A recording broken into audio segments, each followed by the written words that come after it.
Serial Killers, Supernatural and Murders presents Spooky October 27th. We have Jason Voorhees actor James Stokes, also seen on Stranger Things, as our special guest. Our topic? How real killers inspired the horror icons we fear today. Join our team at 8 p.m. to 9 p.m. Eastern Standard Time Monday, October 27th on All Access Network Television.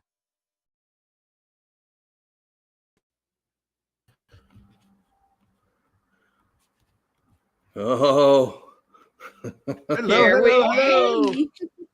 Hey, everybody. Oh my gosh. Happy Halloween, everybody. Happy Halloween. And we got Leg of Joe himself back on with Leg us. of Looking Joe. good. Yes, sir. Halloween miracles do happen. So, yeah. I'm so happy to have Blaine back. Yeah. Blaine, you got something to say, don't you? I do. My oncologist called me today. A couple of weeks ago, I took a DNA test to see if there was still cancer in my system, and it came back negative today. So I am 100% cancer fucking free. Yes. Yes. Yes. You're gonna make me cry. Yep. Yeah. Oh my God, So dude. I'm excited about that. That made my day, and I won't be able to stay along with you guys because I'm still weak. I'm still recovering. But I want to come on and tell everybody that and give everybody that good news. And I wish I could stay a little bit longer, but I have to feed 4 times a day. And I'm about to get tired to go feed again. So, but I just want to come on and tell everybody I'm cancer free, and I hope everybody's doing well. Yeah, we're just glad that you're doing well, my friend. That's important. I'm glad all the loved ones in our life are doing well. It's been quite a day, and I'm just so glad to see her. Glad to see your face, buddy. Yeah, I ain't got the best looking face right now, but yes, you do. Just seeing you good, here. Good face for us to look at. So, yep. But yeah, I just want to come on and tell everybody that. But I'm gonna jump off of here. I just wanted to say hi to everybody, and I'll be listening to the show. I'm okay, Ginger. Yeah, it's just hard with like no energy. So yeah, there he is, Ginger. Hi, Ginger. And she's on my lap. She hears. Oh, hi, Luna. Hey, Blaine. Oh my God. Oh, what a treat! What a treat! So, yeah. Well, I think y'all rock this show, and I'll be listening on my phone. Okay. Excellent. Love you, Blaine. Right, love you, brother. Bye. Put your feet up and chill, brother. Yeah. Yes. Yes. Sorry, everybody. Tears. Yep. It's a long time coming. Yeah. Everybody's congrats, and we love you and all that for him. So, Blaine, I hope you hear us. Awesome. Great. Well, as we pull ourselves together, tonight is a very special night. This is our episode just before Halloween, because the following Monday, of course, will be after Halloween. So we wanted to make sure that we did spooky October all proper, and we're going to talk about the serial killers that inspired our favorite movie killers and all that. And who better to have on the show one of our guests at this year's Salem Paracon and Horror Fest, Mr. Jason Voorhees, Friday the 13th himself, James Stokes. Hey, guys. Welcome. Thanks for coming on, my brother. Well, I had to wipe some tears away too. Good Lord. I don't know. I don't know how to even go from that. I mean, Blaine, I mean, Jesus. I mean, that's amazing. And it's I'm Blaine's sorry. A veteran. Yeah. Servants connected, okay? So absolutely. And just hearing him say that was, I mean, godsend. I mean, it's just it's amazing. And I'm so thankful that he got that kind of news. I didn't know anything about Blaine having that or anything going through that. So Blaine, if you're listening, buddy, can't wait to meet you one day. And you're a true hero, buddy. So, yes, he is. That's hard to fight something like that. And just the good news is great. It's hard to come out. So thank you guys for having me on. Now we'll try to get I know we're gonna try and pull it together, but yeah. What great T-shirt you have on! You got to show the watchers, the listeners. Yeah. Just feeling stabby.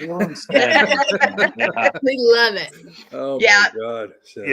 So it's yeah, I love it. I've got a lot of T-shirts with Jason on it, and that's one of my favorites right here. Yeah, that is a good one. And since you give us a little background, what brought you to that role to play in Voorhees? Well, what brought me to that role was I was in Alabama shooting a film long time ago, and the director of that film was Jason Pitts, and never had worked with him before until that moment, and we met down there, and again, we were sitting at dinner one night, all of us, and he brought it to my attention. He said, I've got a script, and I'm writing a script about Jason Voorhees and Friday the 13th and all that. And I said, dude, if you ever get that done, I want to play Jason. And for months, didn't hear anything. And then all of a sudden I got a phone call, and he said, I got the script done. I said, what script? And he said, Jason, the the Voorhees film. Yeah. And please send it to me. So, and he sent it to me. And I mean, I read that thing from cover to cover right there that night. And I wrote him back and said, dude, I've got to play Jason. And he said, that's the reason I sent it to you. You are my Jason. And that was kind of it. And it was like, yeah. And me and Jason, Jason Pitts, we've been through so much together and so many films. Now we got another one called Forest Through the Trees. It's out on Amazon Prime right now. That is just nice. I saw it. Yes. Yeah. It's killing thing. Oh my God. It's so good. And I won my first Best Actor award for that film. And it's just Nice. Annie Sullivan that plays my daughter. She won Best Actress for that. I mean, we've won so many awards in that. So the cast was just stellar. I mean, it was just amazing cast. And nice. So yeah, that's how the role came up to be. And done a lot of films since then, with Jason and stuff. And I'm looking forward to doing more. Yeah, that is like fantastic. So that's like an iconic character.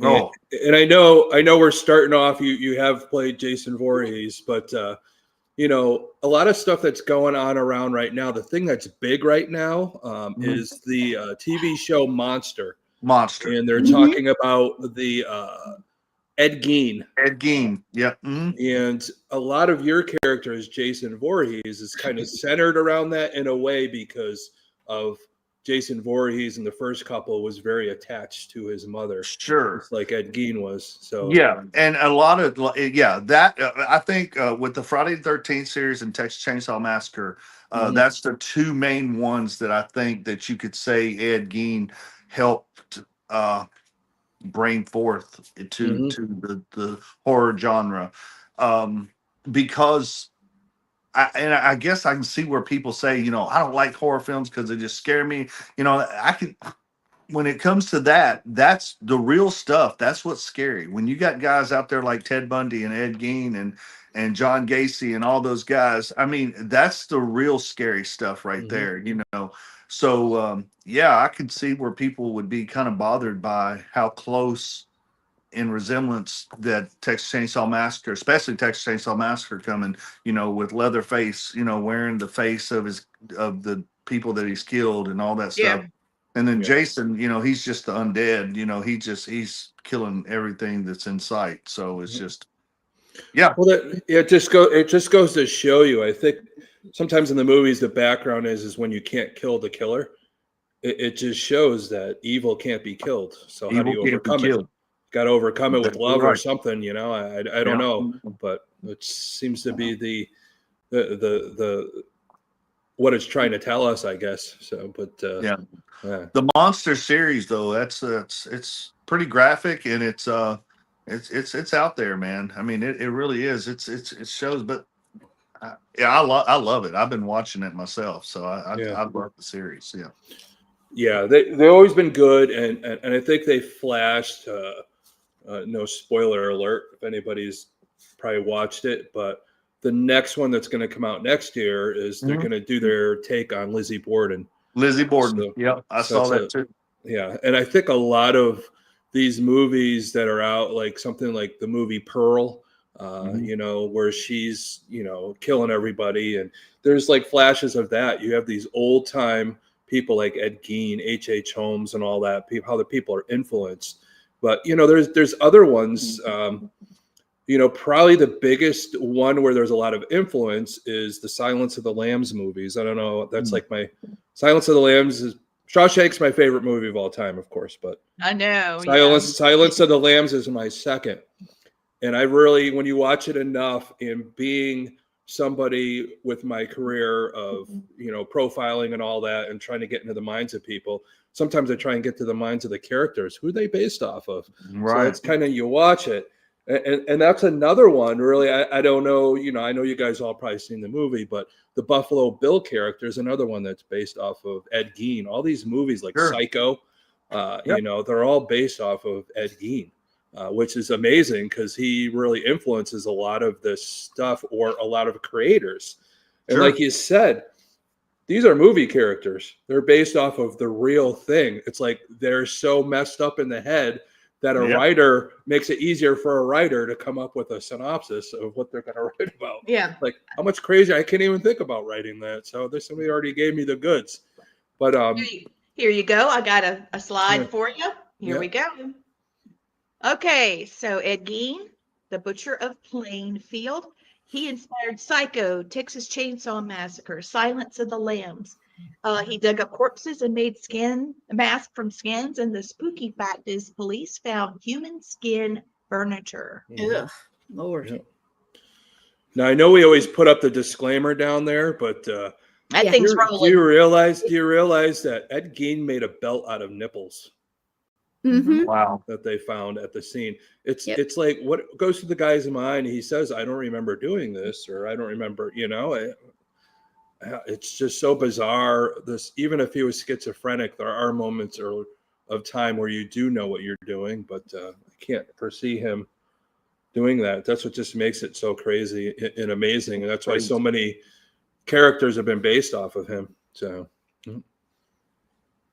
okay, next one. Here's your another one. Okay. Oh, well, we did that one already. Yep. Sorry. Gacy. Okay, so Gacy, you know, Terrifier. Hello. Yeah. That's, and of course, he murdered 33 boys. He performed as Pogo the Clown.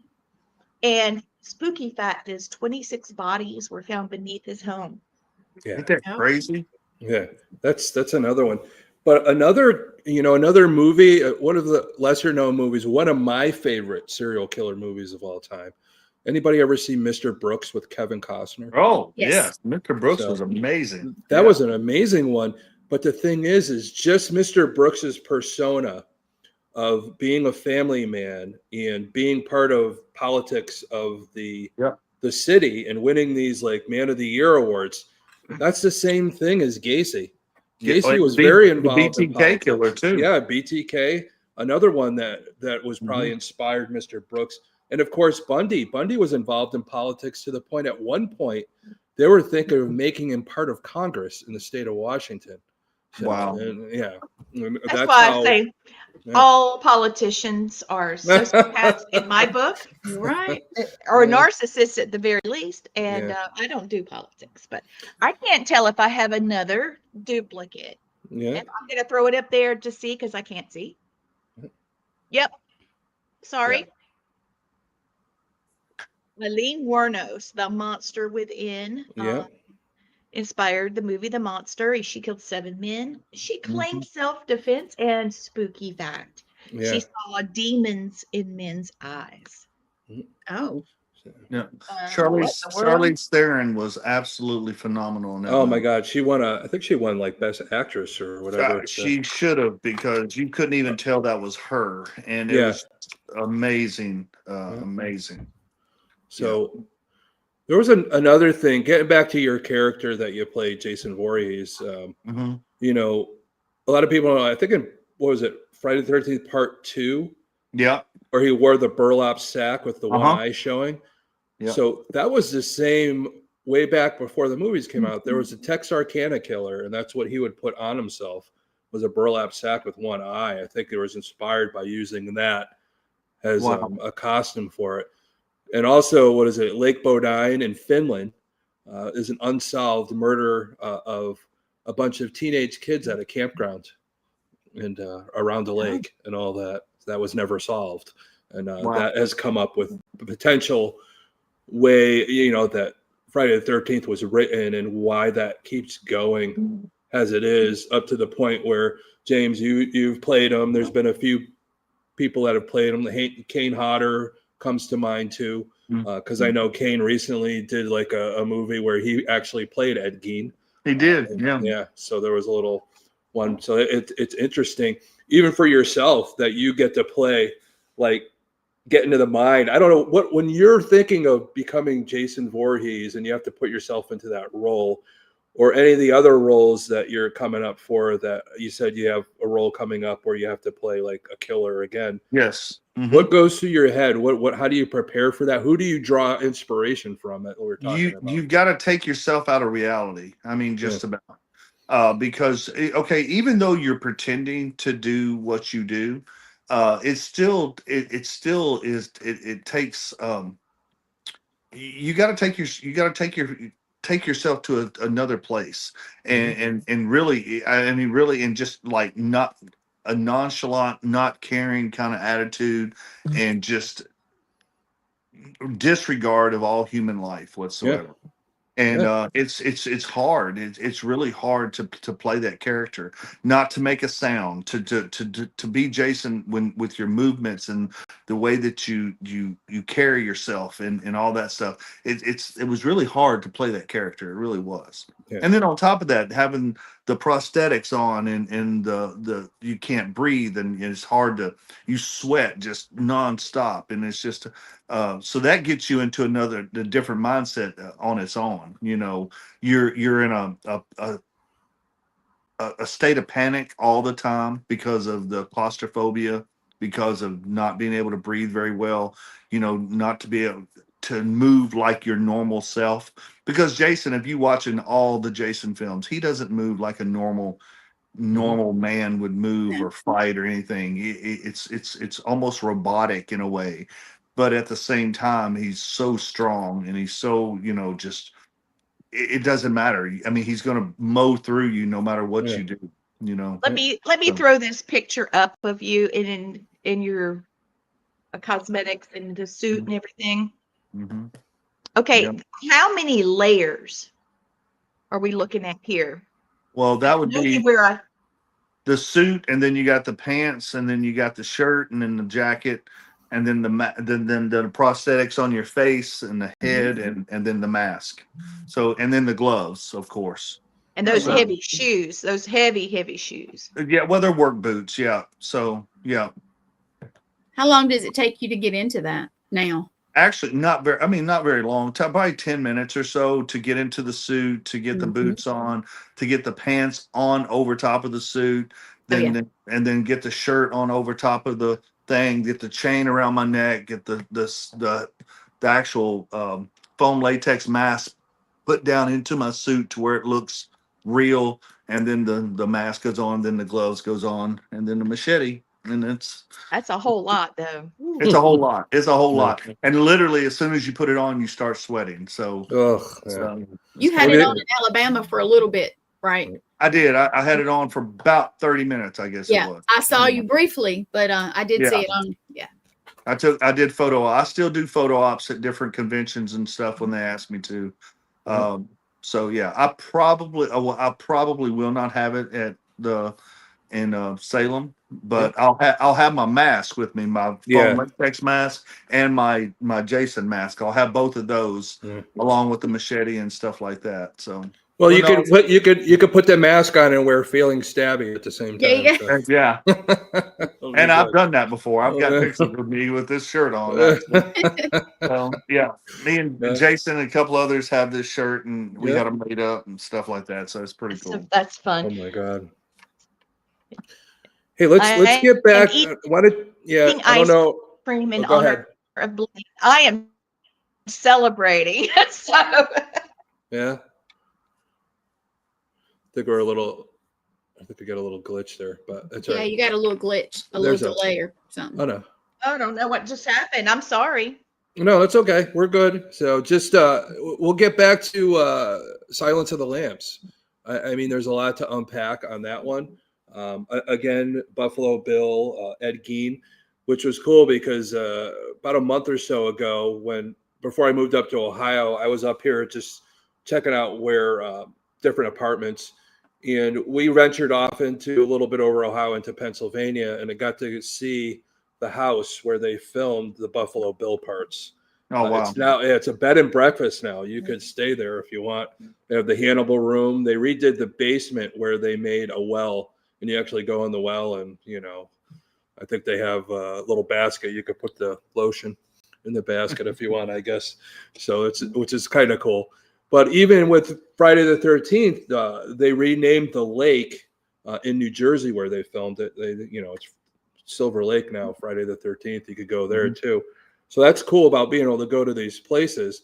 But coming back to Buffalo Bill, again, influence there was, of course, Ed Gein.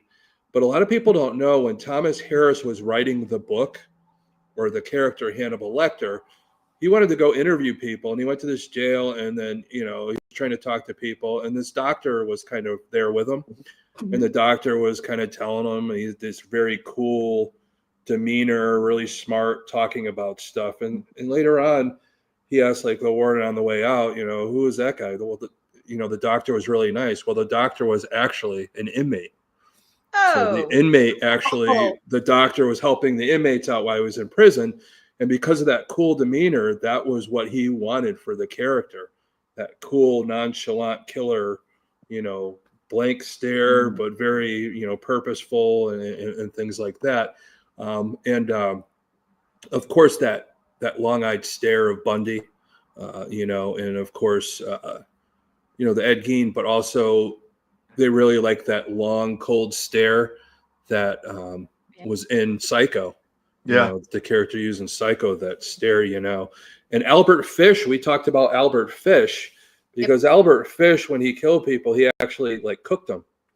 And that's where the thing comes in with Hannibal Lecter about being a cannibal and just using it as delicacies and things like that. After that comes in, and he's somewhere in here. Yeah, but in my slides. Yeah, and what was it? Robert Maudsley was a serial killer out in Great Britain, and he was the first one called Hannibal the Cannibal. Okay, now that's where that nickname comes from. But a lot of people don't know was when he was imprisoned. Because of the way he was in a glass jail cell, and that's where that comes in Silence of the Lambs, where they had him behind glass like that. So those are a lot of the influences behind that. But I mentioned Bundy. Reason being, when you know something, you know something. When you get into a lot of the stuff about serial killers, movies, and things kind of move around. In the movie Silence of the Lambs, you remember, he was trying to help them find Buffalo Bill. So they were using his mind to try and track down other serial killers. Yeah. So in Silence of the Lambs. So during the Green River killing case, because it was out in Washington and Bundy was from Washington. So at the time, the heads of BSU were interviewing him because he volunteered to help them. So he did his own profile on the Green River killer. And finally, they didn't catch the Green River killer until after Bundy was put to death. And when they did capture him, Bundy's profile matched better than anybody, catching Gary Ridgway, the Green River killer. So there's truth to that because this all happened before Harris wrote the book. So there is that influence of that part of the narrative on it. So, which is pretty crazy. So. That's my take on Silence of the Lambs because again, it's one of my favorite movies, so I got to have weird crap attached to it, I guess. There you go. You got to go. Okay. Oh, there we go. Here's one. Richard Ramirez, the Night Stalker, inspired The Devil's Rejects and From Dusk Till Dawn. Okay, he was a satanic killer in the 80s in California. Fun fact, he carved pentagrams into his own palms. What? And held him up in court. Yeah. Oh no. Yeah, Wow. that was one of the crazier of the. They're all crazy, most of them. They're all crazy. Yeah. Yeah, and it's a writer's delight when you're writing a movie. Absolutely. You got so much. There's so many of them out there. Like, oh, that would make a great movie. So much material. Yeah. Yeah. Well, you can keep doing it. Tell them about Ramirez's childhood. Do you remember? Oh, he was beaten severely by his father. He had an uncle or a cousin that was over in Vietnam and was killing people, and he would show pictures to young Richard Ramirez of all these dead bodies. They were taking him at a young age. They went around peeping on people's window. This guy was oversexed at such a young age, abused, everything you could think of, and that's kind of what his child was to lead him to that. Look at Ed Gein. Ed Gein's mother. I mean, she messed him up. I mean, telling him that there was no other woman that would love him the way I love you. You know, just making him stay at home, making him. You know, that's the reason he went in and took her clothes and would do things sexually. You know, with himself. You know, with her clothes and stuff. She wouldn't allow. I mean, it was that. A lot of it's the parents' fault, man. I mean, that's what we've been discovering that, haven't we? Yeah, it is. It's such a fine line because a lot of people grow up in that same atmosphere. You got one of two things are going to happen. You're going to let it eat you alive, or you're going to overcome it. Yeah, those are the two things, and we got to be wary of that with our own children or people that are in our neighborhood that we're seeing weird stuff happen. So we're there to maybe help them overcome it. Sometimes it's just put your arm around somebody and say, "Hey, buddy, somebody cares about you." You know, absolutely. So that's what we have to do as a society. Yeah, Albert Fish was one sick dude. So, and you know, you got kids at young age that would go out and kill animals and stuff. Yeah, and take pleasure in doing stuff like that. That's, I mean, if a kid does that, you need to get them checked or get them looked at or something. I mean, something's going on. Something going on. You don't. Yeah, it is part of. There is a big thing that they did studies on. A lot of the serial killers, the majority of them, they harmed animals when they were younger. Sure. They were arsonists, and they also wet the bed at a older age than they should have. Older age, yep. Yeah, so there's part of that potential. But hey, if you're wet in the bed, don't think you're going to be a serial killer. But if you're doing all the stuff, then something could be wrong there. So yeah. But there's so many different people. One of my favorite characters is Dexter. Do you guys ever watch the TV? I love Dexter. Love Dexter. Yes. That was such a good series. It keeps going on. They keep bringing it back, and it's just always cool. But what's the new one called? Resurrection. Resurrection. Yes. Yeah. I mean, it's so good, but a lot of people don't know is there was a guy. His name was Pedro Rodrigues Filho. He was from Brazil, so he was a killer, but he would only kill, the other murderers. People that deserved it, that did it. But one thing was there was a gang that murdered his girlfriend, and he found every individual person in that gang and killed them. So, it's like the movie I Spit on Your Grave. Yeah, exactly. Yeah. Same thing. He was called Killer Petey, but then after Dexter came out, they renamed him Brazilian Dexter. So, that was like a pretty good one. I didn't think there was anybody like that out there, but you get inspiration. These writers get inspiration from somewhere. Some of the unheard ones, So, but they justify themselves by doing different things. Yeah. And it's really weird. It's really, really weird. Yeah. Oh yeah. So, but Richard Ramirez, his uncle that Tom was talking about had Polaroids of women that he had tortured and killed in war and was showing it to him. And meanwhile, Ramirez is having to sleep in the cemeteries at night to stay away from his dad. Wow. And he actually tied him to a crucifix in the cemetery and left him at 12 years old overnight hanging on a cross. To teach him a lesson, I guess. So. I wish Dexter had gotten his dad, because his dad actually imagine. Yes. And that's another thing about serial killers. They always, Dexter's dad. most of them always have like something to remind them of what the kill is. You know, they took a souvenir, like whether it be a lock of hair, a finger, or whatever. They always have something to remind them of the kill. It is sometimes the kill is a sexual thing, and they have that reminder. You know, like BTK, because of his sadomasochism and all that. So that's what he did. A lot of his trophies, when he started having kids, he went dormant for a while. Yep. And that was the only way that he could keep from killing his own family. He talked about, like, there was times I wanted to kill my own family, but you know, how this guy was able to raise a family and, you know, that type of thing. And it's so crazy. And that Mr. Brooks movie just personifies. Yeah. You know, you never know. You never know. He was a deacon in his church. I mean, he was a prominent member of society. I mean, he was just, it was crazy. Yeah, even Gacy, the Kiwanis, he was a leading member of the Kiwanis Club. All these different clubs he belonged to. Politics. There's pictures of him, you know, with his arm around Jimmy Carter's wife at one time, and oh my God, just thinking about what these people become. You never know. And I've talked about. We've all talked about it before. I don't know if you know the statistics, James, but in your lifetime, you will either directly or indirectly come into contact with 32 serial killers. So, wow, it's a given statistic. So that study's been done. So you never know, and a lot of us have had those run-ins directly or indirectly. Of course, me, I worked in the prison system. Of course, I've come across, you know, some of these people, but well, I was on the ambulance for 16 years, so I got to see a lot of that stuff. Yeah.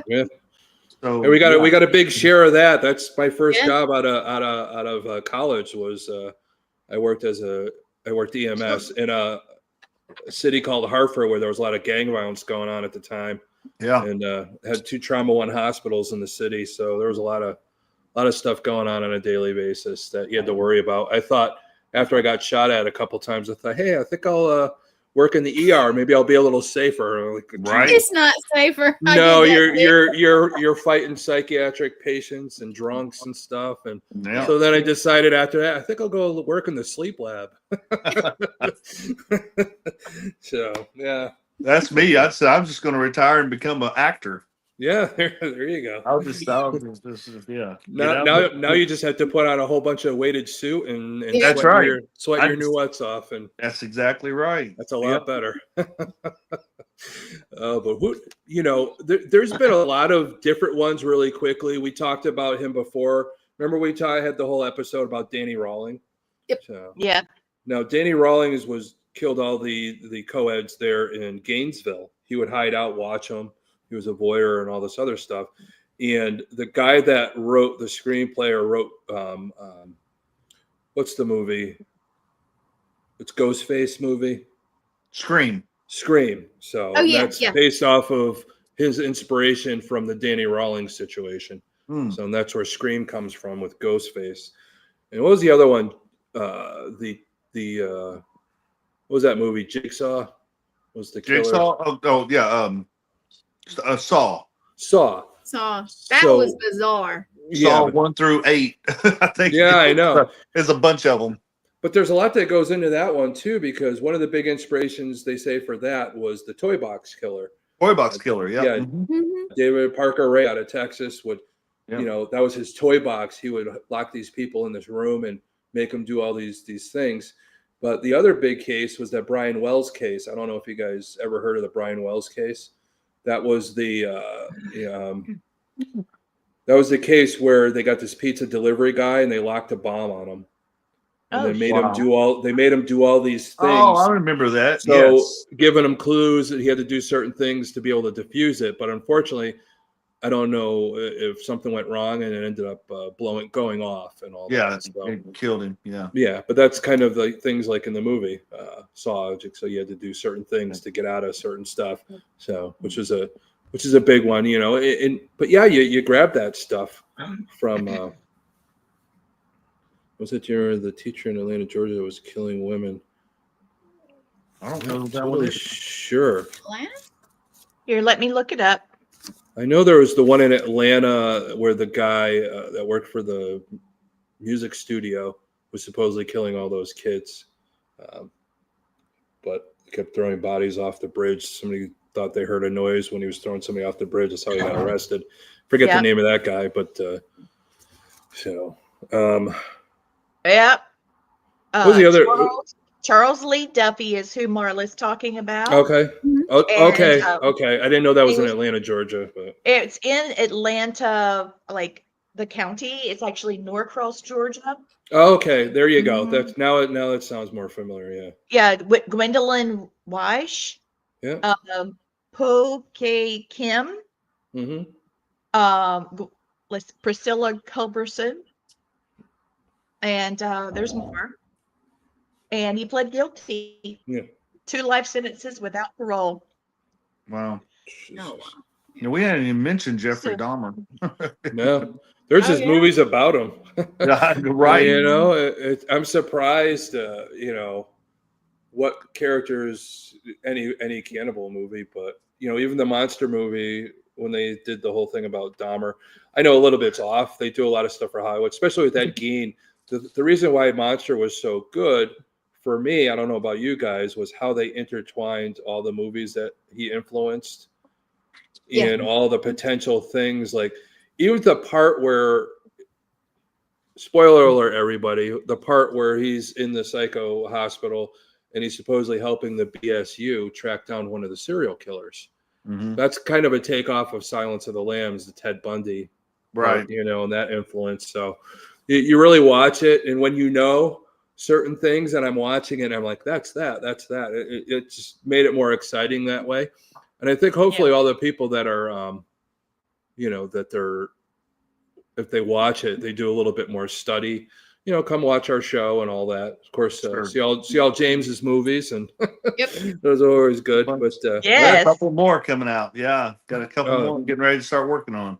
Yeah, that's going to be great. And where are most of them? I've seen a let me say a handful of it. I know you have a lot more. Can you tell everybody where they can go to watch them?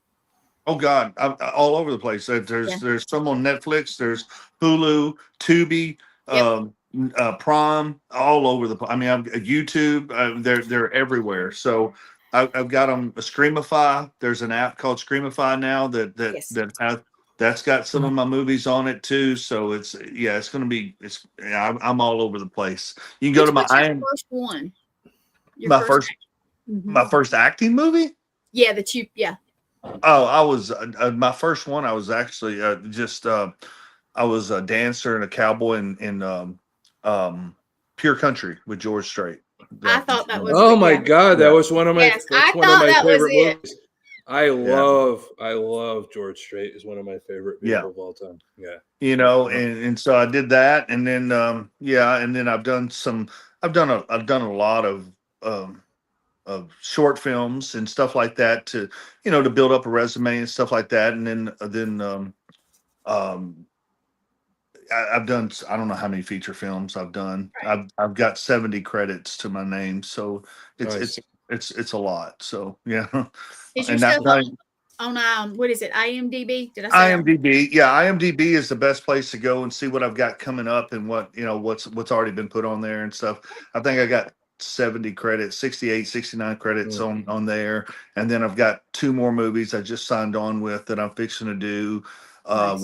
One in Columbus, Ohio. The other one's going to be in Daytona Beach, Florida. Ooh. And then and then working with a TV show out of Nashville. So doing that. So yeah, I've got lots of, and then on top of that, all the conventions that I go to. Just I think I just got another one tonight in St. Louis. So I'll be doing that this first part of the year. So I'm continually getting called to say, can you come to this haunted house, or can you come here, making special appearances. That's been kind of big this year for some reason. This year has been bigger on special appearances than the years past for some reason. and I draw in a lot of people, and it's great. And I say the character of Jason draws in a lot of people, and Yeah. I'm just so glad that people like the rendition that I did of Jason and how I brought that character to life, and it's really changed things for me and stuff, and it's Do you mind if I maybe. put a couple pictures up while you're talking about it? Oh no, absolutely. I Yeah, know please. Leah's put some up too, but I know she's. Let's Well, see. I tell you, I can't wait to have you up in Salem. What better place for you? Yeah, check out some of this, you guys. Salem is absolutely, I've never been to Salem, so I'm looking forward to just walking around the town and doing all that stuff. Yeah, that's that suit right there. That's Yep. And that picture is great. That's a really great picture. That was a cool picture. Yeah. There's you. Yeah, that'll scare the hell out of some people too. Out there. Did you have your uniform on in that picture?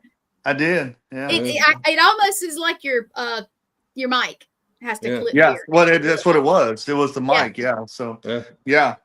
So, but that's one of the headshots that I use to this day. My agent loved that headshot, and I still use it to today. So. Cool.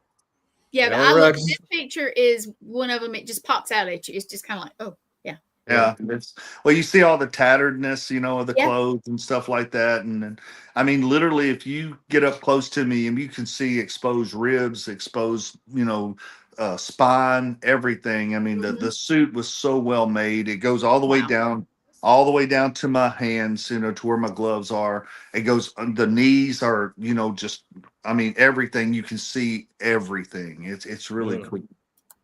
Nice. It's always good when you have like a good artist that could do those things and all. So. Yes, her name is I'll love to give her a shout out. Charlotte Tempes is her name, and she's in Arkansas.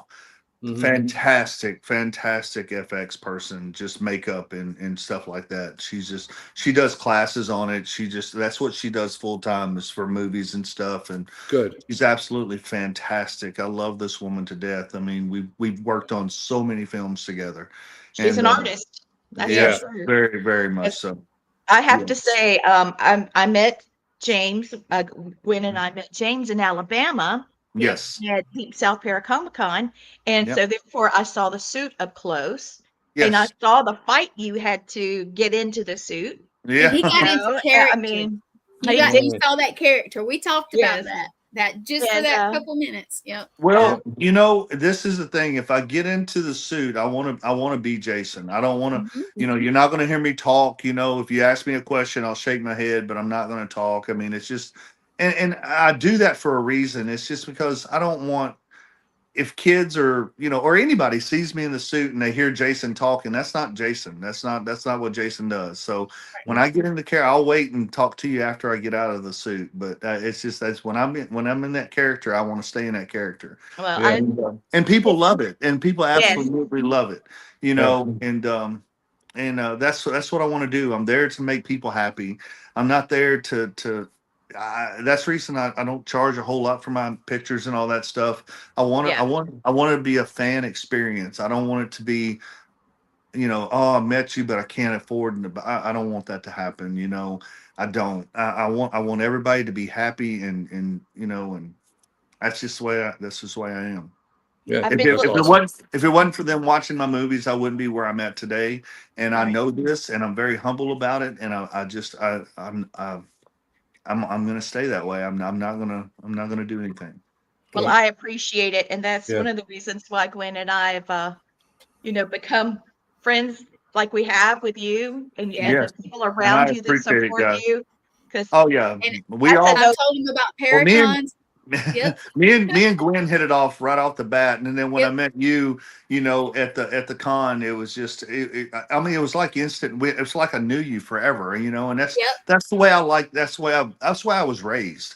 Is you don't meet a stranger, and it's just the way I've always been, and I like talking. That's the reason when people come to my table, I get up out of my seat and go around the table on every person. Yeah. I want them. If it's a kid, I get down on their level. If they're in a wheelchair, I go to them. You know, I don't let nobody just see me just sit behind a table and to take their money. That's not what I'm there for. I could care less about that. I would rather meet 5,000 people and become friends with them on Facebook or Instagram or anything like that than make $5,000. I mean, it's just the way it's just the way I am, you know. Wait, Tom, when you meet him, it's like you've known him forever. I know we've already talked a couple times, and a big country boy is all. Yeah, well, you guys know me. After all the years of the things I've done, you know, I could tell off the bat. It's I don't know if it's a survival. He has thing good energy. when you have good energy on somebody. Yeah, I'll grab you and hug you too, just like I do everybody else. That's just what I do. But I will say he's a big dude, though. When he gets all that stuff on, I was like, "Oh my god!" Wow. Just don't swing the machete at me. No, I don't think. I'm not bringing that on the plane, so I'll leave that. No, I don't think they'll let you bring that one. Do you have the fake one that you can use, like I don't know, for photo ops and stuff? Do you have? I do. I have a plastic one, and I can put that in my check bags if I might do that. It just depends on how much room I have in my suitcase. Well, even then, you know, if I know, I could probably pick something up for you. So. Yeah.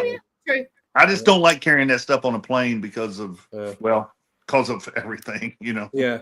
Well, the thing is that if I do buy something, what I could probably do is if I do buy it, if there's enough, I could probably after the thing I could do. I could auction it off to whatever cause you're looking for. So that might be a good way to do it. Yeah, I'll sign it and do all that stuff. Yeah.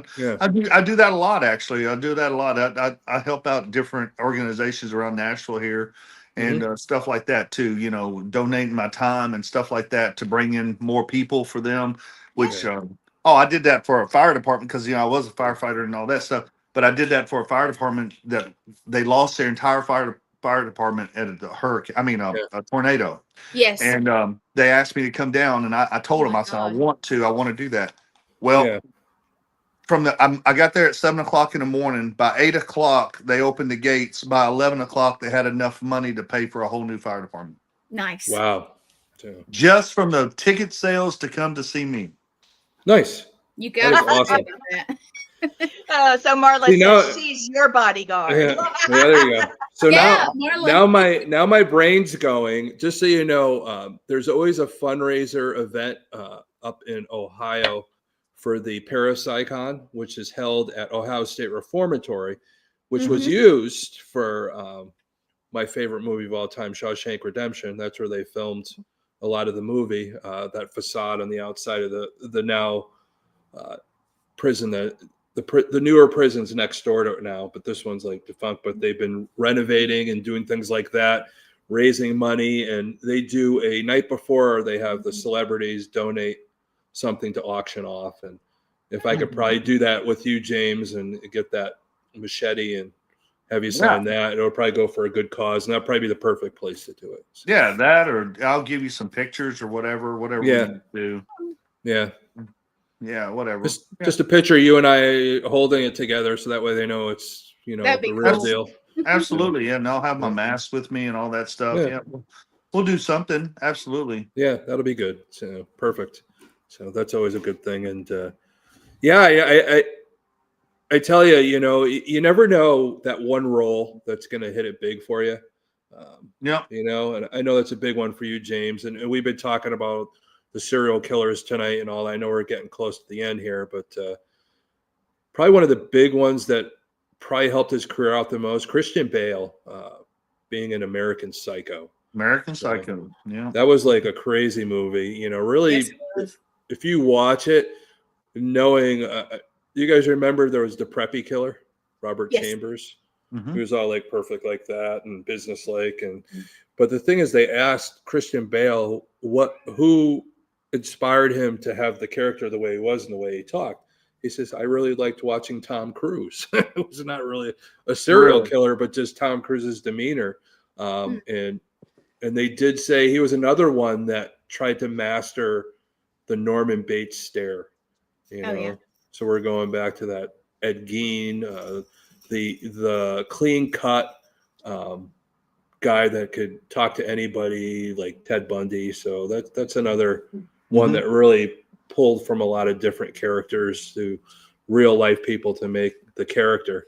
But I kind of found it funny that, I was inspired by Tom Cruise's demeanor to be a serial killer. And that's what people ask me all the time, or a lot of people have told me, that's the reason I made such a good Jason, and these other characters that I play that are bad is because they say I'm such a nice guy. It's like you can't see me for real doing that. That's the reason. And yeah, I mean, I'd say I hope I would never do something like that, but you know what I'm saying. But it was fun playing these characters. I mean, it really is. Yeah, Forest Through the Trees. It pushed me it's about being a stepdad and losing your daughter and losing your wife and losing everything. You feel like you was a military guy, you had an alcohol problem, you got over that, you married this woman, and then all of a sudden she leaves, and then you fall back into that drinking thing and not knowing if you're a good stepdad. It was a very emotional roller coaster for me during this entire movie. And that pressed my limits as far as an actor goes a lot. And I appreciate Jason allowing me to do that, because I think that role is going to help me more than Jason will, I think, in the future, when enough people see it. I mean, this movie is gaining traction just every day almost. Good. And so it's been really good for us. If you hadn't seen it, go watch it. We're gonna have to make sure we push that on our events. Yeah, the Forest Through the Trees. It's on Amazon Prime. It's on Tubi. I mean, it's on several different spots. It's on. I was looking it up to see where all it was. Yeah. Well, Gwen, make sure. Let's pop it up on the. I appreciate that, guys, because that's a big one. Yeah, we'll make a thing for it. We will. Yeah. I have a couple of pictures I want to. We have seen this one, right? And we looked at this one. Okay. Yep. I know this is you. That's me. Now you can see the thickness of everything. Yes. I mean, this is like the Grinch that stole Christmas kind of stuff. I mean, that's a lot. Well, it's a lot. Tell me about this picture. That's a movie that I shot in Illinois. So I was playing. That's a serial killer right there. That's he was playing the serial killer. The Smile Maker is what it's called. Wow. It's going to be a very good film. We shot it last year, and I was playing the cop, and and that's one of the scenes right there where I was coming up on the house back there in the back was a mansion. And that's where we shot it, and that's a cool. I hadn't seen that picture in a while. So okay, now we looked it up, and that picture was in their newspaper. They did a news article on us because they wanted to interview me because of my Jason role and all that stuff, and playing in the serial killer movie and stuff. I play a cop. I play a cop a lot too. I got the short hair. I got everything like that. Yeah, you got the cop look. Next will be military, because you've got that too. The military. Well, he looks good. You look good in the green right there. So you got he does.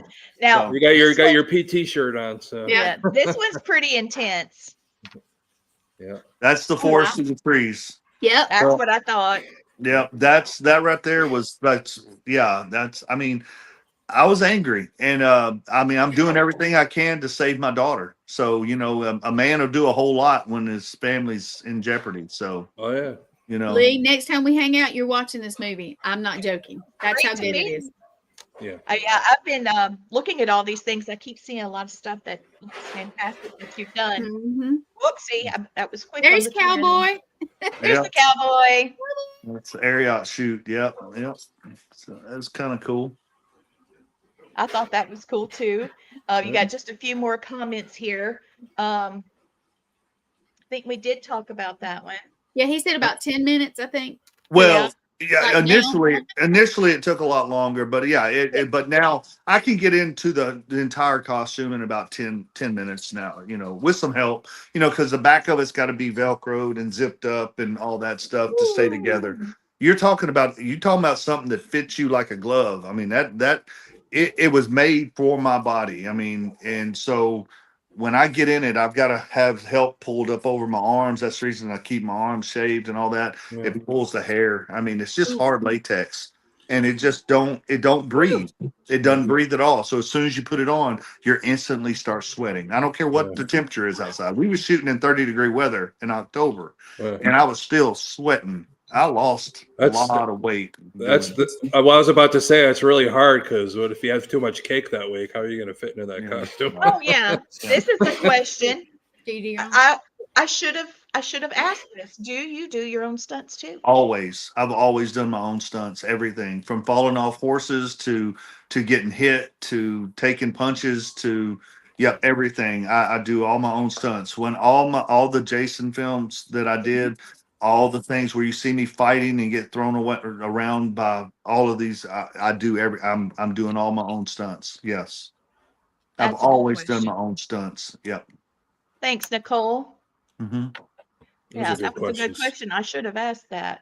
I thought about it. And I was thinking about it, but I just, Yeah, and that's another reason I keep myself in the shape that I do is because I want to be the guy. I don't want to have someone to stand in for me. I want to be able to come in and do my own stunts. Mm-hmm. And I think that helps a director too, to be able to direct is for the actor to do his own stunts when it's called for. Now there are going to be certain times I'm sure that they're not going to allow me to do certain things, but that's okay.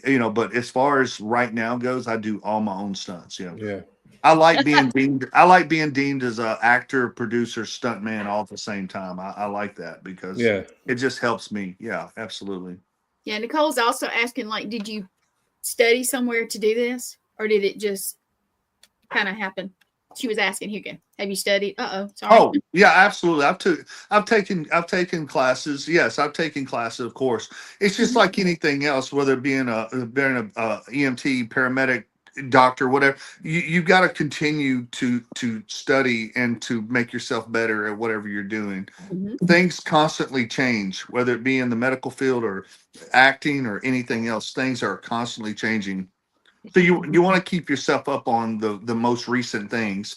And so doing stunts is one of them, different moves, different things, whether it be weapons, sword fighting, guns, whatever you're using, you always want to keep yourself up. But so I've done classes, taken acting classes and stuff like that. Of course, you just want to better your craft no matter what. So, and that's something that's a continuous education. That's all it is. Nicole says, I do my own stunts too. I fall over my feet. She said, I fall over my feet. That's you, Lee. Well, I tell you, James, I like what you said about studying and doing, for the roles. I've seen so many movies, being former law enforcement myself. The thing that drives me the craziest is watching an actor in a movie not hold a gun properly. Oh, absolutely. That's the whole thing, and I've done the same thing. Because I watch movies and TV shows totally different than I used to because I am in front and behind the camera. So I'm constantly not judging, but I'm constantly looking for something that I could do better in my next film or something like that. Exactly. Yeah. And so, and I'm like you, and like you being law enforcement, you had to go shoot your guns at different times to make sure that you kept up on, your everything, and that's just like being in EMS, continuous education, nonstop, CPR classes every 2 years, different things, ALS, the BCLS, all of that stuff. Yeah, well, I what I'm talking about. My cards. Yeah, exactly. We all do. I still have my in Connecticut. They had the year that you did your class, and then you would have a number attached to it. I still know all that. I still know my number. I still got my number. I mean, it's 5346. I know what it is. So I remember, I was 931611685 was my my paramedic partner was 397. Yeah, geez. Were both of you nationally registered, or I don't know back in national. I was nationally registered. Oh yeah, you had to be. Yeah. Yeah, it went from state. Now, when you're watching a movie or a TV show, does it drive you crazy when they do stuff wrong? I'm like, yeah. I've been watching Nashville 911, and it's just like, yeah, I get you. I saw that this weekend. Yeah. That is just. I mean that show, 911. I mean, there's so many 911s now, and Chicago PD and all that stuff, and it's like some of them are like, of course it's TV. You can't, a fingerprint takes a lot longer to come back. As they can't get that stuff that quick, but it's cool to watch it. But some of the things that they do is totally wrong. Some of the things that they do is like, okay, I can see that. Yeah, it drives Gwen crazy. She's like, I look at Lynn, like, I'll see her doing this, and she's like, well, it is the same. It's like the same when I tell people I was like a profile, like, oh, I must have been a great. No, it wasn't. No, I spent a majority of the time, 99% of the time, I'm looking at data. But that's the reason they bring me in on some of these movies too that I'm not even in, to be to tell them how to do it the right way. Yeah, it's just like Stranger Things. Okay, I got on the set of Stranger Things. He goes, "You're a paramedic, right? Yeah, come with me." I went into there. He took me straight into Millie Bobby Brown's dressing room, and it's like, okay, what are we doing? And he goes, okay. He said, "This is what happened to her. This, and this." I said, okay. He goes, "Fix her." I said, "What?" He goes, "That's what I want you to do." I said, "Cool. Okay, let's do it." So I just took what he said her injuries were, and I did what I would do in the back of an ambulance. Cool. And so that's how I got started on Stranger Things, which was great. And so, and when you know what you're doing, and directors and DPs and all that see that you know what you're doing the right way, well, that makes them look better. So they want you on set, and they want you to saying, okay, this is what I don't know how many shows that I've been on where I was the medic on set. So, and I was getting paid to be the medic on set. So if something was to happen, I was the first they called until the ambulance would get there. Nice. So luckily, thank goodness, nothing's ever happened bad that they needed anything like that. But, things happen, accidents happen on sets, and stuff like that. So. Well, that's perfect that you say that, because probably one of the biggest stories to ever happen for somebody on set to try and help was Full Metal Jacket. Oh, Ermi was there to show the guy how to be a proper drill sergeant, and the guy just sucked. And they said, well, we're going to make him the guy for the movie. So he has this huge role, never acted before. They said, just do your drill sergeant stuff. Just all those stuff he was saying to those guys was all him making it up. That's exactly right. That's and then there's certain things. It's like, oh, I'll get this role because I did that. No, that's not what they're looking for. It's like, that sucks. But it's just the way it is. Yeah. One more picture, because I know we're running out of time. Just one more. Who is this guy? Oh God. I'm not saying that.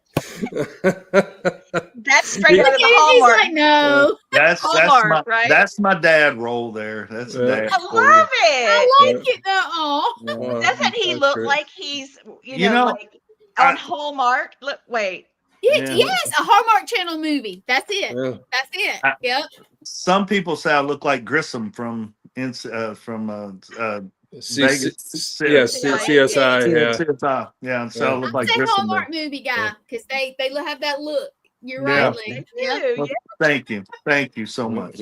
It's a good thing, because especially Christmas, everybody loves it. I do like to tell everybody, this is, I use I do a lot for kids too. I don't like bullying. I'm a big anti-bully guy, and I like going to middle schools and talking to kids about bullying and making the right choices. Because in middle school, you're getting ready to go into high school, and you got to make the decision of what kind of people you're going to hang out with in high school, because it can make or break you pretty much. Yes, if you choose the wrong people and you go down the wrong path, then, well, your life's not going to turn out the way it possibly could.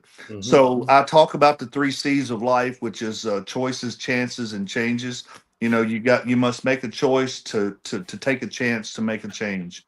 And nice. I like that. I tell kids that all the time. And sometimes they want us that it spurs on other questions like how would I do that, and I tell them it's small steps. Sometimes sometimes you gotta take that path by yourself, because the people that you're hanging out with are going to take you down the wrong path. So I gotta let them know that it's okay to be alone. You don't always have to be a follower. You don't Right. always have to be a leader, but you always have to take the choice or make the choice that's going to make your life the best for Oh, you. I keep Yeah, saying put the that, dog behind. baby. That's my boy. He's so But cute. James, you're completely. I'm glad that you said that, because we talk about that on our show a lot. Mhm. Yeah. There are kids that are abused at home. They get to the point they get to high school. What group are they going to hang out with? They Absolutely. get bullied, picked on, and Yeah. that leads to being a catalyst for them to become these Jeffrey Dahmers and people Absolutely. like that. And we got to have people like yourself, James, that do go to these schools and help these kids and let them know. And I tell Right. these kids, you can't let anybody make you feel like you're a nobody. Mhm. that's And right. and that's what happens a lot of times. That's how bullying even starts. And it's having that one person make you feel like you're nothing or useless or whatever else. You got to always know that you count, that you have self-worth, that you have a significance in this life for some reason. You may not know it yet, but you're going to know it. And but you gotta take those chances to branch out by yourself sometimes, and take the right path instead of the wrong path. And sometimes that's a lonely path, and that's what they got to understand, that it's okay to be alone, and that you can do it, but there's always people out there that's going to help you. And it's a true test of character is not what you do, it's what you do when people aren't watching, and Thank it's called you.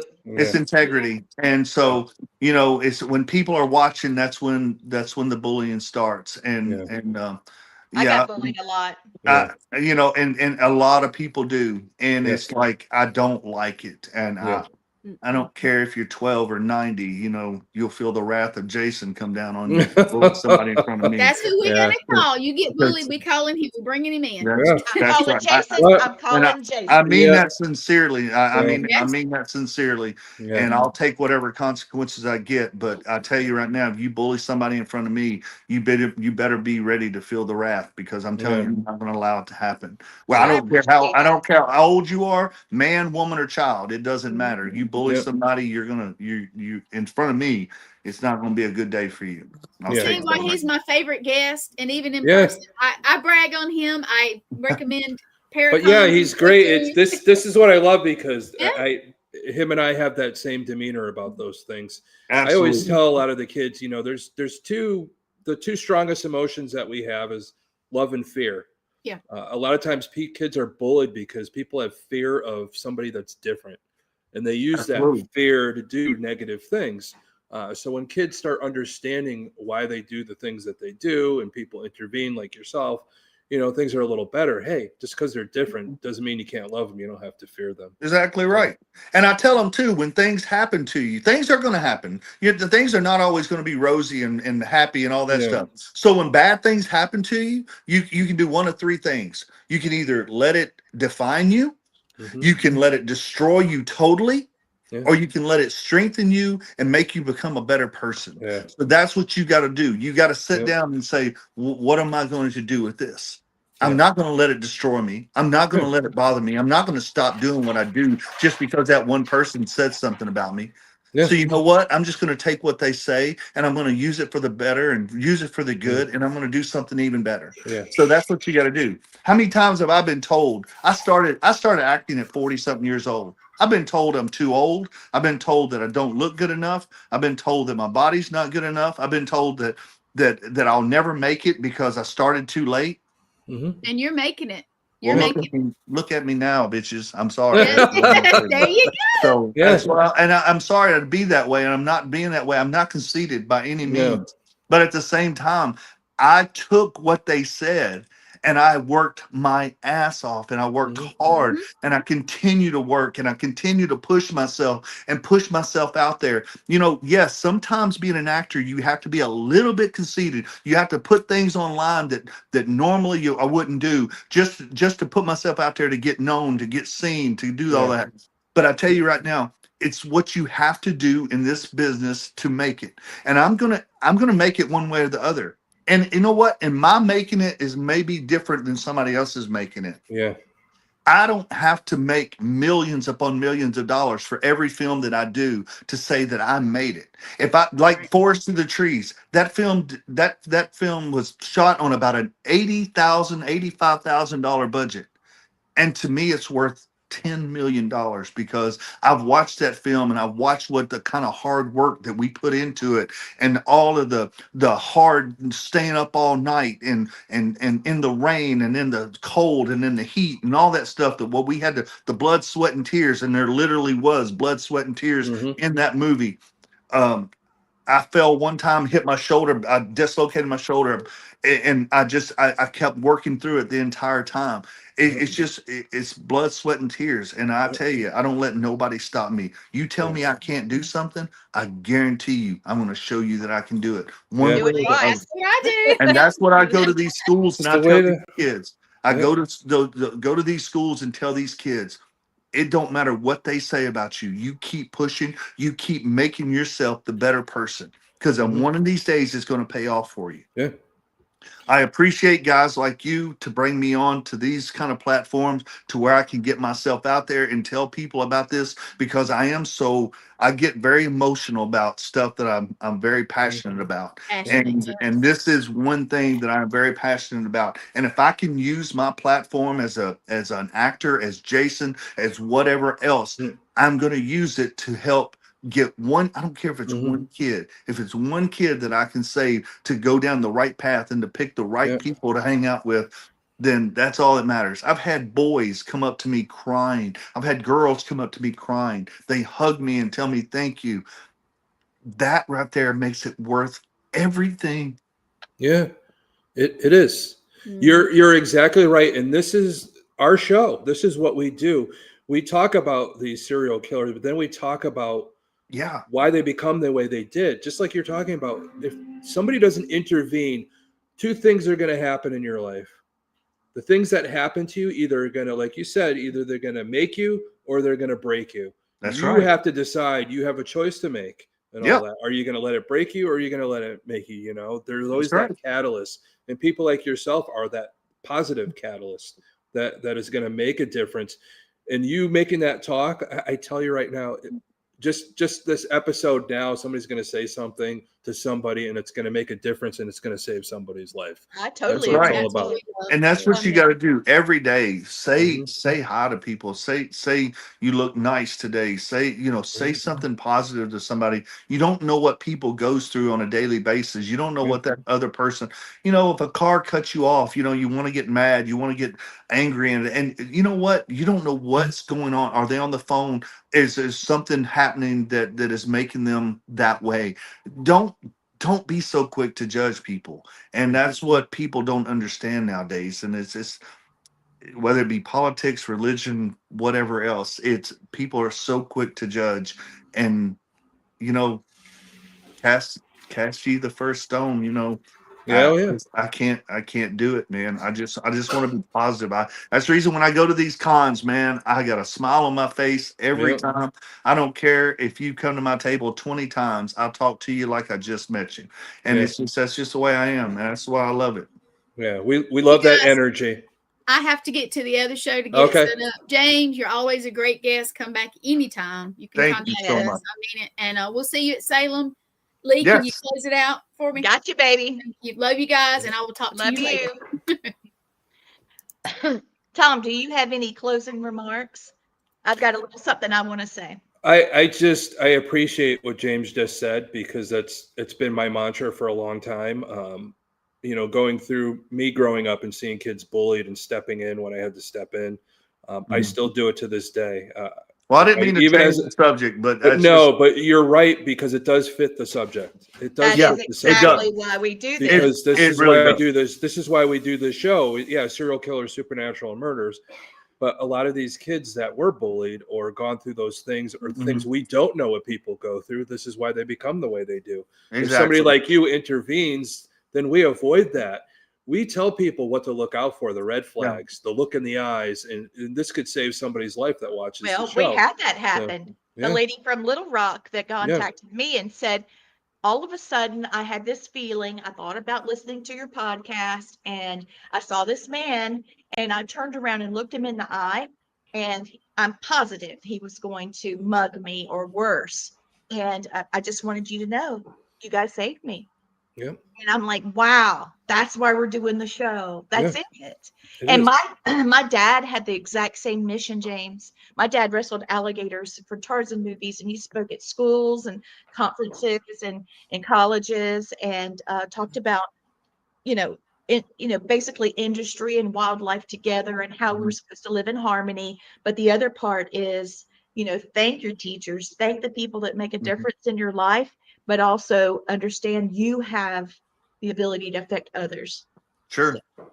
And if there's any teachers watching this, and if you're in a middle school setting, or if you know anybody, a middle school teacher that needs someone to come in and talk to their class, or talk to the whole middle school, whatever, I'm always up to do that. Just contact me on Instagram, Facebook, TikTok, however you can get a hold of me, and I'd be glad to come to your school and talk to them. That's what I do.